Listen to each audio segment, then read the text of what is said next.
Halos kalahating milyong pisong halaga ng hinihinalang shabu ang nakumpiska ng mga otoridad sa isang matagumpay na anti-illegal drug operation sa Cebu City.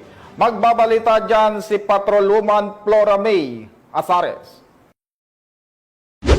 Nasakote ng Cebu City PNP ang halos 500,000 pisong halaga ng hinihinalang shabu mula sa isang high-value individual sa isinagawang buy-bust operation ng operatiba sa sitio Neville Hills, Barangay Busay, Cebu City, noong 12 ng Nobyembre ng taong kasalukuyan.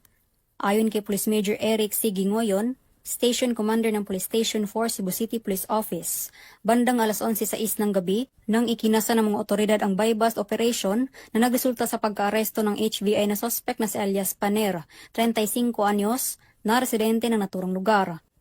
Nasabat mula sa suspect ang 5 pakete ng hinihinalang shabu na may timbang na 65 gramo at may standard drug price na 442,000 pesos, buy-bust money at isang sling bag.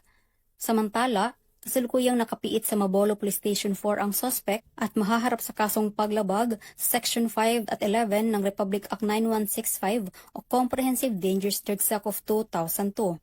Ang matagumpay na operasyon ng mga kapulisan ay patunay lamang ng kanilang dedikasyon upang matiyak ang kaligtasan at kaayusan ng ating komunidad para sa isang bagong Pilipinas.